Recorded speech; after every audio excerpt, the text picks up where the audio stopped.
Dusenos at Sunny Dusenos na nag-rescue po ng ating Philippine Eagle. Magandang Good morning umaga po, po. Ma'am Merly, si Xander po ito at si Angel. Morning! Opo ma'am, wala po tayong audio, baka po nakamute pa. Sunod gani nga mga kaibigan. Hello? Opo Hello, ma'am, ma'am. opo. Merly, naririnig niyo Yes. na po kami? Yes po, good morning. Ay, good morning po. Ma'am, nasaan po kayo ngayon as we speak? Nasa Dalwangan po kami, Barangay Dalwangan. Sa Bukidnon. Yes po. Ayan, opo, live na live po tayo from Mindanao. Opo, at dito naman po kami sa San Juan, Metro Manila. Opo. Good morning po, si Sir Marvin. Asan po? Ayan, ang sikat na si Marvin. Opo. Good morning, Sir Marvin. Opo, at salamat din po kila Ma'am Junice and Sunny. Una po sa lahat, Ma'am Merly, no, bago po kay Sir Marvin, ano ho itong Inhandig Tribal Multipurpose Cooperative? Ano ho yung inyong ginagawa kadalasan? Sa Inhandig Tribal Multipurpose Cooperative, nagpo-produce po kami ng coffee. Kape, opo. Hindi, kaya ako po naitanong kasi bakit po, kumbaga si Sir Marvin, bakit po nandoon sa lugar nung mangyari po yung insidenteng iyon? Okay. Ang ITMPC po nanalo sa ating national competition sa PCQC ng coffee. So ang mga membro, nag-order po ako na i-maintain nila yung mga coffee bisitahan kasi yung iba pwede na tayo mag-harvest. So andun si Marvin at sila Junessa at Sunny para i-check yung coffee at saka i-maintain. So yun po ang rason. Opo. Kaya sila andoon. Opo. Opo, gusto nating malaman kay Sir Marvin, ano muna? Sir, pwede po bang pakwento kung paano nyo po nasagip itong ating Philippine Eagle? Sige na, sige na. Sige na. Good morning! Opo. Yan ang kuan. Okay lang po, magbisaya siya. Ay, sige po, Tapos sige ma'am, po. kayo na lang po ang magta-translate Mag-translate. po, Ma'am Merly, ha? Okay po. Opo. Sige po. Yan ang kuan. Ang tabo nga nganong na adto ko dito. Kuan siya mga banda lasotso, nagbaso ko sa akong farm nga bulak. Unya itugong ko sa akong tita nga magkuha ko utan dala na pud ko pasyon para sa akong anak. Niadto na ko dito.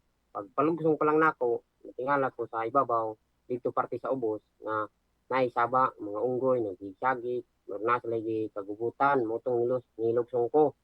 Pag lugsong nako, ako natingalaan niya na sila puntirya dito sa naay kalibunan niya.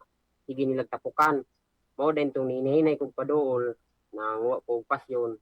Pero nibalik sila og kahilom niya. Pagkatod-tod, nisaba naman po sila og ayo di nagwa na ko nagduwa-duwa og tanawon og unsa to.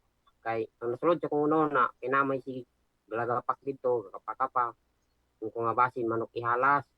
Opo. Sir Marvin, puputulin lang natin saglit ha para po si Ma'am Merly yung magano. So alas 8 po ng umaga nung kayo po ay pumunta doon sa ako na talaga nag-translate, no. Opo, naiintindihan ko. Hindi, Ma'am Merly, ikaw po. Sige lang po. Sa hindi lang po na naka-understand, no, ang sabi ni Marvin, 8 AM nasa area po sila. Mm-mm. So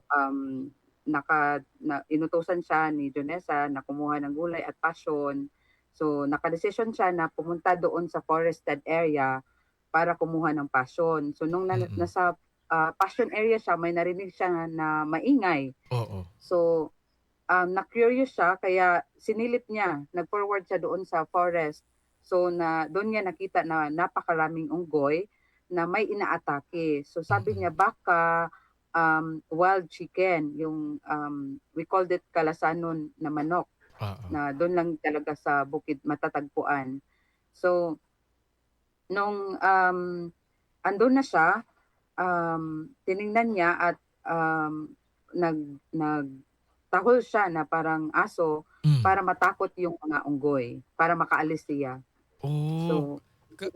Oo, kasi Marvin, kung halimbawa lalapitan mo lang yung mga unggoy, baka ikaw naman ang atakihin, ganun ba? Oo. Mo na gito akong nasulod sa kuno na nga kung diretso na ko sila o duol basig ako ilang naugon kay daghan sila mga 30 kapin. Mm. Nga, Mga 30. Oo. ang ako na lang dahil gibuhat kay pagka kita na ko nga naaman siya dito nakahigda, ang ilan di motong dagan ko dito sa kapian sa akong lulo. Nya pag-abot na ko sa kapian sa akong lulo kay akong tangad tuon ng akong manong kay magpakitabang ko dako pato niya kay luya naman kay siya kay akong tangdalon.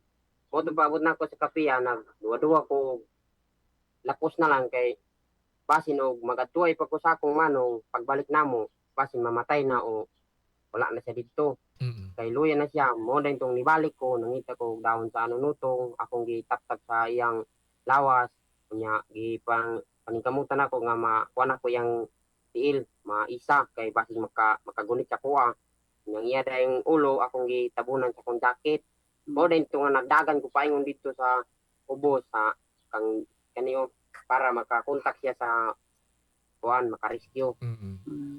So, nasa isip na daw niya na kung lalapitan niya diretso yung mga unggoy, baka siya ang atakihin. So, ang ginawa niya, yun, nagtahol siya para makaalis yung unggoy. So, nung wala na ang mga unggoy, lumapit siya doon mismo sa area kung saan ang napakaingay. Doon niya nakita na higa na yung agila, tas nanginginig, basa, tapos nangangailangan talaga ng tulong kasi malapit na siyang mamatay. So at that time, supposed to be maghahanap siya ng tulong. Paalis na sana siya kaya lang naisip niya na ulit na baka pag iwanan niya, baka pagbalik niya wala na, patay na. So Oo. binalikan niya ulit at doon kumuha siya ng dahon ng anunotong, tapos yung jacket niya, pinalot niya yung agila at yung paa sinecure niya muna para hindi siya maatake ng agila Mm. kasi kahit na mahina ang agila ano pa rin siya umatake din sa tao no.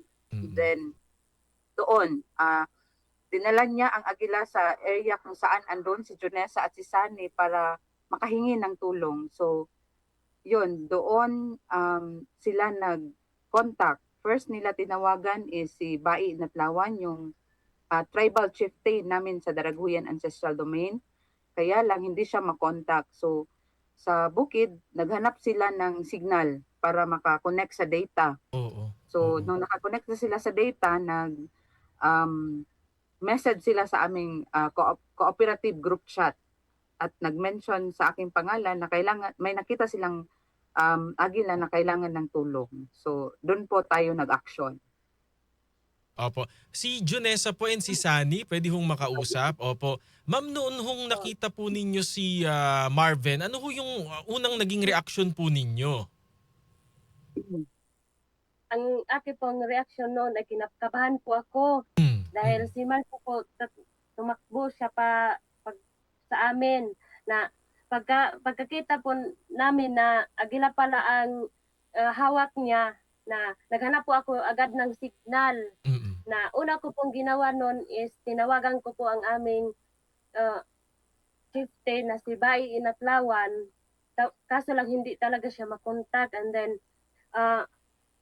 tumakbo na lang ako doon sa may signal para makagamit po ako ng free data para makasend po ako sa aming group chat na Inhandig Tribal Multipurpose Cooperative na GC para doon po ako mag-send ng message para makahanap po kami ng tulong.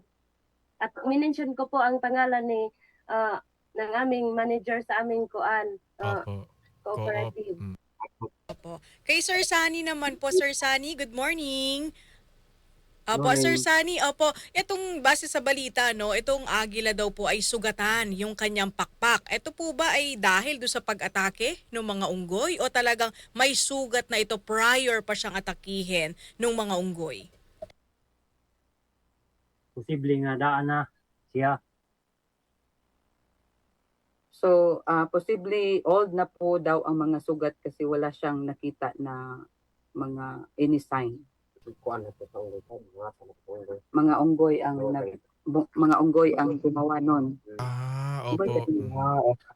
Kay bago pa man siya nga kuan gasgas kay pag adto sa doktor di pangutana ginamo kung unsa gi kuan aba kay law mga samad naba sa mga diferensya sa iyang parte ng lawas yang tubag sa mua nga okay ra kay puro ra bunog, gasgas, mura. Mm. So, sabi ni Marvin, wala namang mga sugat kasi yung scratches lang na gawa ng mga monkey. At nung dumating ang doktor, tinanong nila na may sugat ba? Sabi niya wala naman, mga mga scratch lang talaga doon sa skin ng sa pakpak Opo. ng agila. Kumbaga po hindi ito binaril, hindi po sinumpet. Kumbaga po yung mga unggoy ho talaga yung umatake. Oo, kay kung binaril din naman po siya, kung dalawang bala talaga, sana nagdurugo na yung agila. So, Correct. pagdala nila pababa, madaming dugo ang mawawala sa agila. Pero walang dugo, walang sign na may baril nung nakuha ang agila. Opo. Sa ngayon, kamusta na po itong nasagip nating Philippine Eagle, Ma'am Merly?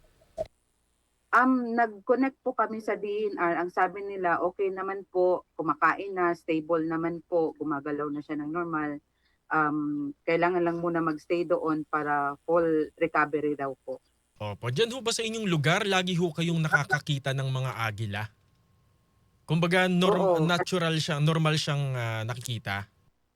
Hindi naman perme kasi yung agila, Ah. napaka-ano yan, kahit konting kasikas lang, hindi ka talaga makakalapit niyan. May mga area kami kung saan makikita pero kailangan mo talaga gumamit ng teleskopyo and dahan-dahan kasi konting galaw mo lang, aalis yan. Opo, mailap So, talaga, no? napakataas din sila magstay, oo. Oo. Base sa pakikipag-ugnayan niyo, Ma'am Merly, sa DNR, ilang taon na po ba yung na-rescue po na Philippine Eagle? May nagsasabi po na mga 5 years old na siya. Oo. Opo. Itanong ko lang din po kay Marvin, kumbaga, ibig sabihin po, meron siyang kaalaman tungkol po sa Philippine Eagle natin at alam niyang dapat po ito ay protektahan at pangalagaan. Kasi naging ganun yung reaksyon niya eh. Kuan, kuan maguna sa mo ang mga katigulangan niya. Kung naay mga inana nga mga kuan, dili ilaktan, ya patyon, di sa yaon kay. Kung imo siyang ilaktan niya imong patyon, ang mubalo sa imo labaw pa sa imong gibuhat sa langgam.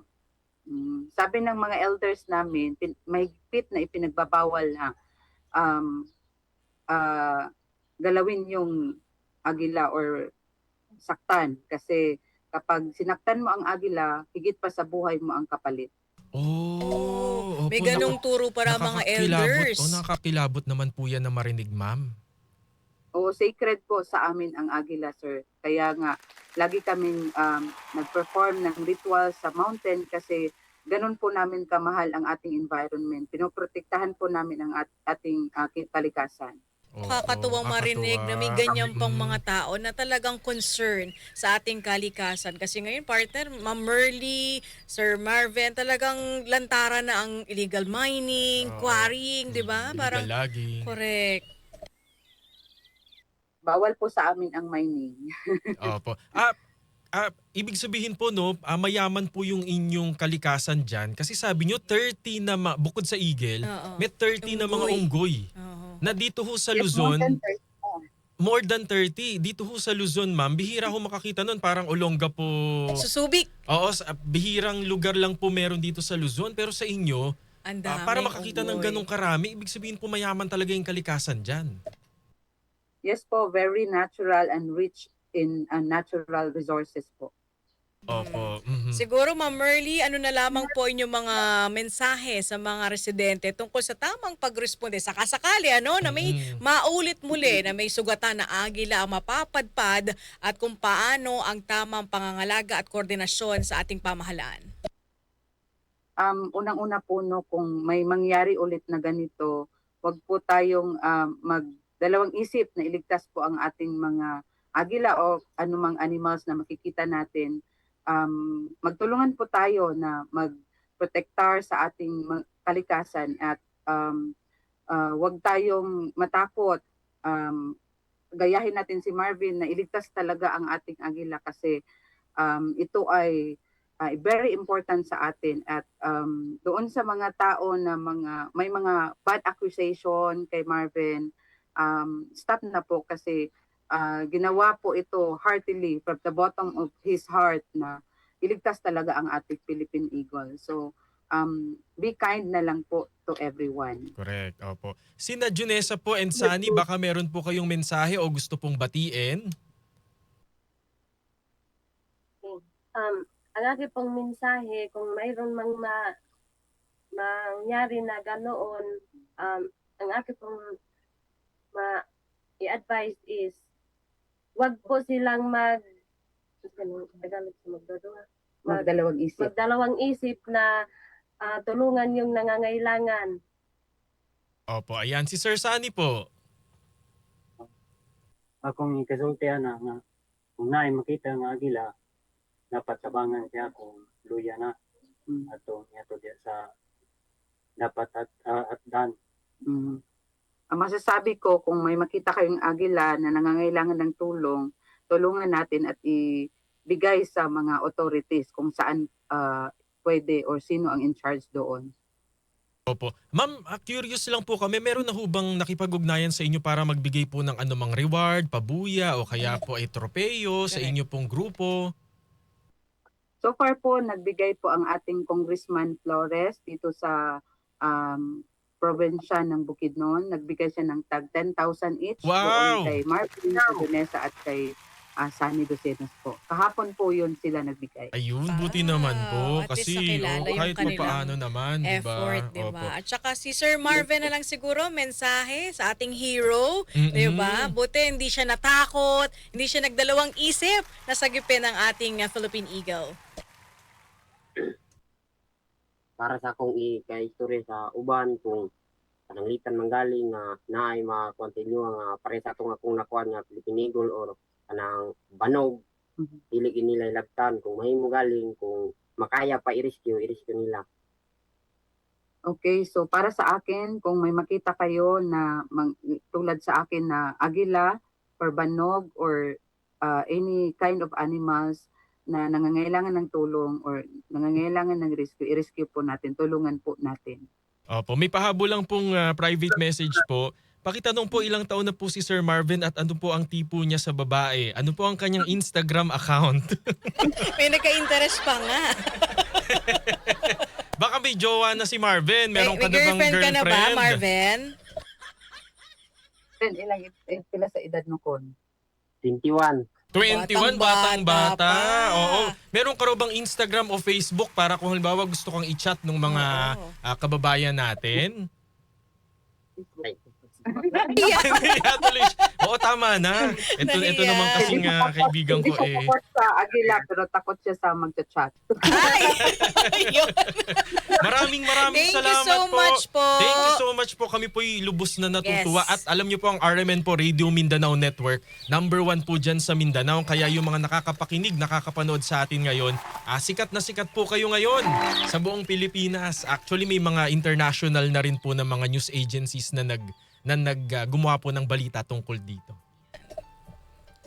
Salamat po. Ang importante po ay naipalabas po natin ang totoong istorya, hindi po siya fake news. Tama. Yun. Ayun. Maraming salamat Thank you so much po. Ma'am Merly, Sir Marvin, Ma'am Junissa and Sunny. God bless po. Maraming salamat po ang inhandig